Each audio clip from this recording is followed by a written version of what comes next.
하나님 말씀 열왕기상 14장 20절에서 31절까지의 말씀입니다. 열왕기상 14장 20절에서 31절입니다.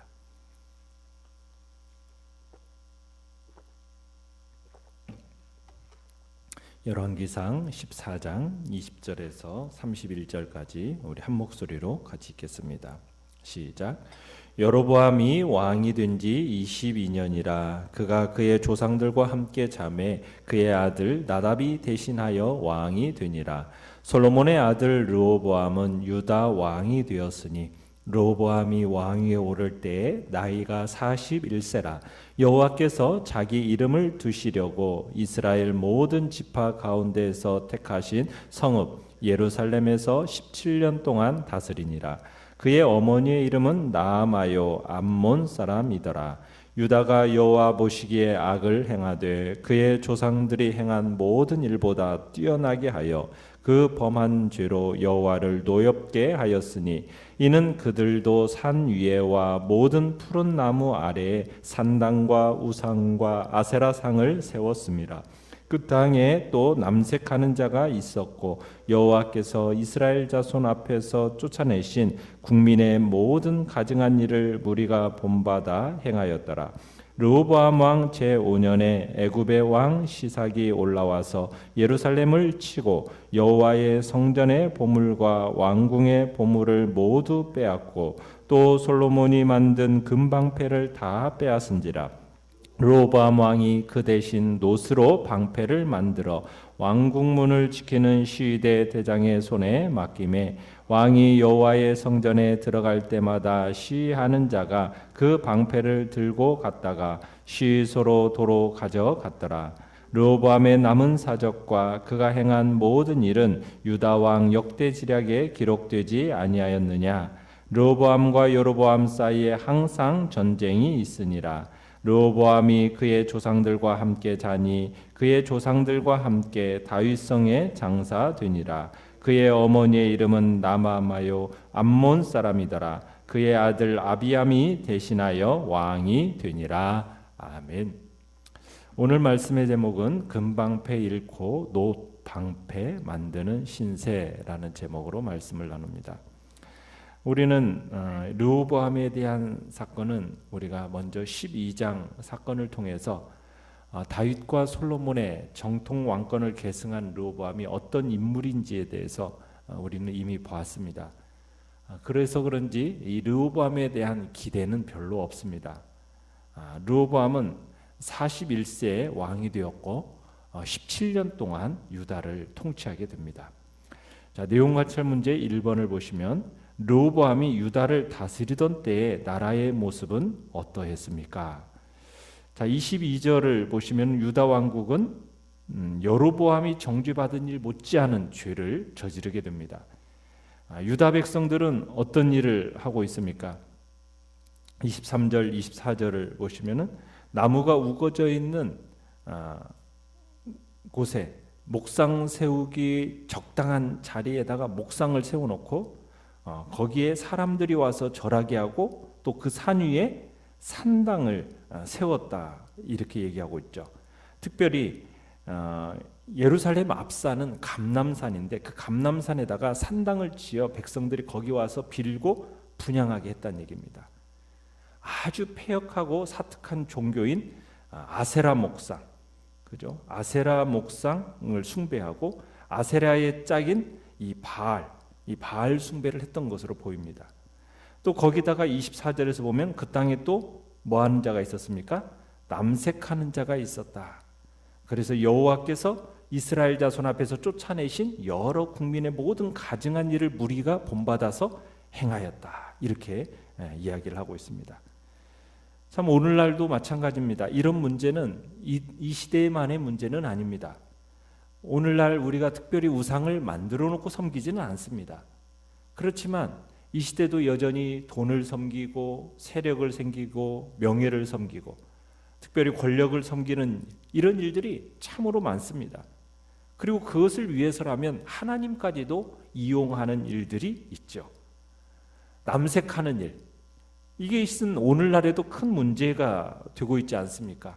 동성애 문제, 이 동성애 문제가 오늘날도 얼마나 큰 문제로서 자리 잡고 있습니까? 우리나라에서도 지금 6월이면 또 이제 서울시청에서 퀴어 축제라는 것이 벌어지게 되는데 그게 다 동성애 지금 일들이거든요. 곳곳에 이제서 그런 퀴어 축제들이 일어나고 있는 실정이 오늘날 우리나라의 문제이기도 합니다. 이러한 짓은 이미 하나님께서 진노하셔서 가나안 7족속을 쫓아내셨을 때 그들이 이미 하고 있었던 문제였습니다. 그런데 그 모양을 본떠서 이젠 이스라엘 백성들조차 그런 짓을 하고 있다는 거예요. 그리고 왕은 그 일을 방치했다라는 거죠. 지금은 세상이 퀴어 축제로 그렇게 할지 모르지만 어느덧 그것이 우리 교회 안으로 유입될지 모른다는 얘기입니다. 이것은 르호보암의 죄이고 또한 이것은 이스라엘 백성들의 죄였습니다. 참 무책임의 실상이라는 것을 우리가 볼 수 있는 거죠. 내용 관찰 문제 2번을 보시면 르호보암의 우상 숭배 이면에는 어떤 혈통적인 문제가 있었습니까? 자, 영적인 이 유다의 영적인 부패는 무엇보다도 르호보암의 무능력도 문제이겠거니와 그의 어머니가 어느 사람이라고 얘기하고 있습니까?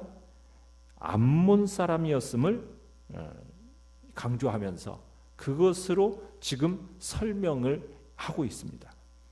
그러니까 유다를 통치한 이 르호보암은 할아버지 다윗의 신앙을 이어받지 못하고 이방 민족 출신 어머니에게서 많은 영향을 받은 것으로 보인다는 얘기입니다. 여로보암이 이스라엘에게 새로운 종교를 강요해서 하나님의 분노를 사게 한 것은 그나마도 정치적인 배경에서 설명이 될 수 있는 일입니다. 그런데 하나님의 성전을 보유하고 있는 이 유다가 이스라엘보다 더 부패했다라는 것은 잘 납득이 가지 않는 이야기예요.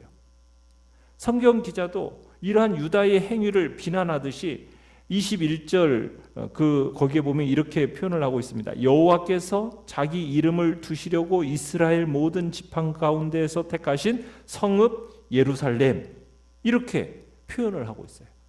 그러니까 17년을 여기에서 다스렸다라는 이야기로 시작을 할 때 지금 이 성경 기자도 이 유다의 행위가 어처구니 없다라는 거죠.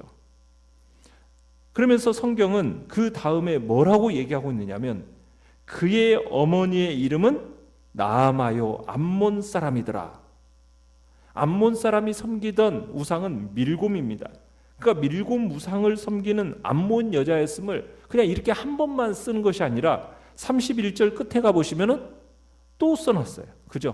31절에서도 그의 어머니의 이름은 나아마요 암몬 사람이더라. 이 자꾸 강조하고 있는 이유가 무엇이겠습니까? 그만큼 르호보암에게 영향력을 끼쳤다는 얘기입니다. 암몬적인 종교를 가지고 있는 이 암몬 사람 나아마, 그래서 르호보암으로 하여금 어려서부터 우상을 가까이 하게 만들었던 여자라는 것을, 그리고 이 암몬이 섬겼던 몰록이나 밀곰 같은 신을 끄집어다가 섬겼을 것이라는 그것을 얘기하고 있는 겁니다. 그래서 어머니의 교육이 자녀 손들에게 있어서는 굉장히 큰 영향을 미치는 것이죠. 그래서 결혼을 시킬 때 왜 믿는 이들과의 결혼이 중요한지, 그 다음 계대가 중요한 영향을 미치기 때문에 이러한 결혼에 있어서 이 믿는 결혼, 이것에 대한 이야기가 계속해서 이루어지는 것입니다. 자, 르호보암이 우상 숭배를 하며 나라를 다스린 결과는 어떻게 되어집니까? 비극적이었습니다. 자, 르호보암 왕 25절에 보면 제5년에 누가 쳐들어왔어요? 애굽 왕 시삭이 침공했습니다. 그 시삭이 대군을 몰아가지고 올라왔어요. 이 내용은 역대하 12장에서 구체적으로 설명을 해놓고 있습니다. 시삭이 이끌고 쳐들어온 군사는 병거가 1200승에 마병이 6만이었다고 합니다. 그리고 그와 함께 온 백성들이 대단히 많아서 수를 헤아릴 수 없었다고 이야기를 하고 있어요. 르호보암이 막아보려고는 했지만 도저히 막아낼 길이 없었죠. 르호보암으로서는 거대한 양의 조공을 바치기로 하고 이 전쟁을 끝내게 됩니다. 자, 시삭은 예루살렘을 점령하고서 예루살렘 성전과 왕궁에 있는 모든 보물을 다 약탈해 가 버리는데요. 자, 솔로몬이 만들어 두었던 뭐까지요? 금방패까지도 다 가져갔습니다. 이 금방패라는 것은 왕이 거동할 때 이렇게 거동할 때든지 성전에 갈 때든지 이렇게 할 때 군인들이 그것을 가지고 와서 의식용으로 쓰던 것들이에요. 그러니까 의장병들이 그것을 들고 서 있는 거죠. 자, 역대하 9장에 가보면은 이 금방패를 몇 개를 만들었다고 하냐면 500개를 만들었다고 합니다. 그러니까 큰 방패가 200개, 작은 것이 300개 만들었다고 그래요. 그런데 큰 방패 하나 만드는데 금이 어느 정도 소요되느냐? 600세길이라고 합니다. 개당 쓰인 금이 오늘날로 말하자면 9kg이 넘는 거예요. 방패 하나당, 큰 방패 하나당 9kg입니다. 그런 방패가 몇 개예요? 200개. 작은 방패 한 개의 금은 300세겔이라고 합니다. 약 4kg 정도가 4kg이 넘는 거예요. 그러니까 큰 방패 200개, 작은 방패 300개의 금을 합치면 약 3,300kg이 된다고 합니다. 그런데 이 모든 금을 애굽 왕 시삭이 다 실어갔다는 거예요. 그래서 르호보암은 금방패 대신에 무엇을 만들었어요? 27절에 보면 노스로 그것을 대신했다는 거예요. 솔로몬의 왕 금방패뿐 아니라 그 다음에 사치한 모든 보물까지 다 약탈당하게 됩니다. 자, 연구와 묵상 문제 3번을 보시면, 자, 유다는 애굽과의 전쟁에서 패한 후 모든 보물과 솔로몬의 금방패를 빼앗겼습니다. 자, 금방패 대신 노방패로 왕궁문을 지키게 된 것은 무엇을 상징하는 것입니까? 금방패는 솔로몬의 영화를 상징하는 겁니다. 솔로몬의 이야기를 장식했던 그 금이 이제는 다 사라졌어요. 그 대신에 금 대신에 금을 대신하는 게 뭐가 되었어요? 노시죠. 그것은 유다의 빈곤을 상징하는 겁니다. 여러분, 성전과 궁전을 완성한 지 몇 년 만에 지금 일어나고 있는 일입니까? 지금 20년, 그죠? 20년 만에 발생한 일입니다. 불과 20년 만에 다 잃어버렸어요. 하나님을 섬기며 찬란한 그 영광을 누렸던 유다가 우상 숭배와 죄악으로 그 빛을 잃어버리고 쇠퇴해 가게 됨을 보여주고 있는 거죠. 자, 느낀 점 4번을 보시면, 통치자의 신앙 기본이 잘못되었을 때 나라가 위기에 처한 모습을 보면서 어떤 생각이 듭니까? 자, 하나님께서 시삭의 침공을 유다에 허락하신 이유가 뭐예요? 그것은 르호보암 왕과 그를 본받은 백성이 여호와의 율법을 버리고 범죄한 까닭입니다. 그래서 애굽의 침공이라는 대환란이 초래되어진 거예요. 백성과 왕이 다 같이 크게 범죄했습니다. 그런데 책임의 큰 부분은 누구에게 있을까요? 통치자에게 있습니다. 지도자에게 있다라는 것을 우리로 하여금 다시 한번 느끼게 하는 겁니다. 그러니까 르호보암은 그 본심에 항상 틈만 있으면 하나님을 배반하고자 하는, 그 제 마음대로 하고 싶어하는 사람이 바로 르호보암이었던 거예요. 결국 그 본심인 이 악이 그를 지배하니까 지금 르호보암이 하나님의 율법을 버렸어요. 르호보암의 제일 큰 죄는 하나님의 율법을 버린 사실입니다. 그런데 그 율법을 버린 것을 누가 본받았어요? 백성들이 본받아서 율법을 아주 가볍게 여기고 무시해버렸다는 겁니다. 르호보암이 율법을 범해버리는 이 일에 대해서 아무렇지도 않게 생각하는 것, 그것이 오히려 백성 앞에서 그런 한 예가 되어버린 거예요. 아, 국왕이 저렇게 하는데 하면서 본받게 되었다는 거죠.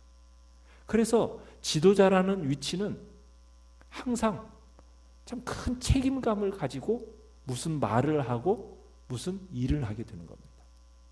왜? 사람들이 이런 일이 일어났을 때 우리 장로님은 어떻게 했었을까? 목사님은 어떻게 했었을까? 권사님은 어떻게 했을까? 우리 구역장은 어떻게 했을까? 이런 생각을 하게 된다는 거예요. 그런데 그 삶과 그의 본이 율법을 범하는 일로 가게 되면 결국에는 자연스럽게 그 밑에 사람들도 그대로 따라 행하게 된다는 거죠. 그래서 지도자의 위치에 선다라는 것은 굉장한 책임과 무한 책임감을 가지고 서야 된다라는 것을 우리로 하여금 보여주고 있는 겁니다. 자, 르호보암 왕이 마음을 오로지 해서 여호와를 구해야 됐을 텐데 그렇게 하지 않고 그 마음의 해양 가운데 악을 행한 사실, 결국에는 5년 만에 참 자기의 통치 5년 만에 큰 재앙을 만나게 되고, 그러고 나서 그런 일을 만났으면 어떻게 되어야 됩니까? 변화가 있어야 되죠. 12년을 더 왕노를 했어요. 시삭이 침공한 이후로 12년을 더 왕노를 했는데 회개한 일에 대해서는 한마디도 없습니다. 회개 운동도 일어나지 않고 오히려 더 낮은 곳으로 떨어지고 말아요. 30절에 가보시면은 솔로몬 시대 때에는 평화가 있었는데 그 평화는 온데간데 없고 뭐만 있었다고 그래요? 항상 전쟁만 있었을 뿐이라는 거예요. 국민에게 회개를 요구하고 죄를 자복하게 하는 그런 아무런 조치도 없었습니다. 금방 어두운 데로 떨어져서 한 세대가 지나가고 나니까 결국에는 다윗 왕조는 몰락해버린 겁니다. 모두 영적인 타락 때문인 거죠. 유다 백성과 유다 왕이 모두 여호와의 도를 격발시킨 겁니다. 우리는 과거의 역사를 살펴보면서 우리가 하나님 앞에서 얼마나 큰 역사적인 책임을 지게 되는 것인가, 또 그것이 얼마나 중요한 것인가를 돌이켜서 생각해 봐야 됩니다. 그러면서 우리는 오로지 마음을 다하여 주님을 향하고 주님께 의지해야 되는 겁니다. 우리가 살아가는 이 시대는 과거의 역사적인 원인의 시대 속에서 우리는 서 있는 거예요.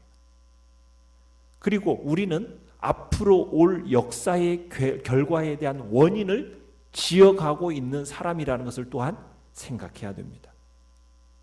과거에 세워놓은 원인의 결과로서 우리가 무엇을 겪고 있다라는 것을 명심하고 주의한다면, 그것을 깨닫는다면 우리는 우리의 삶을 통해서 결국 우리의 다음 세대에게 무엇을 남겨줄 수 있을 것인가를 또한 생각하게 된다는 얘기입니다. 우리가 주님 앞에서 큰 역사적인 책임감을 가지고 믿음으로 살아가고, 또 우리는 어떻게 보면 앞세대로서 또 한 사람의 참으로 가장이요 또 교회의 또 지도자로서 우리를 주님 앞에서 어떠한 자리에 세우셨는지를 생각하면서 정말 믿음의 삶, 또 하나님이 주시는 그 복된 영광스러운 삶을 주님 앞에서 복되게 살아가시기를 간절히 바랍니다. 결단과 적용 5번을 보시면 세상 것의 영적 보물과 은혜를 다 빼앗기고 놋방패로 간신히 내 삶을 가리고 있진 않습니까? 얼굴에서 빛을 잃었습니까? 일터에서 의욕을 상실했습니까? 풍성한 누림이 없고 자꾸 비관적인 생각에 빠져듭니까? 그렇다면 먼저 하나님을 향한 순전한 마음을 회복하도록 기도하시기 바랍니다. 아멘. 오늘의 기도 같이 읽습니다. 흔들리지 않는 반석 같은 믿음으로 주님과 깊은 교제를 지속하게 하소서. 아멘. 말씀을 생각하면서 기도하시고 연약한 우리의 지체들을 위해서 기도해 주시고, 또 코로나19 바이러스 사태가 속히 종식되어지는 은총을 기대하면서 주께서 참으로 하나님의 나라 온전히 세워가게 하시고 주의 백성들이 함께 참으로 불편함 없이 예배드릴 수 있는 복된 날이 올 수 있도록 기도하시기 바랍니다.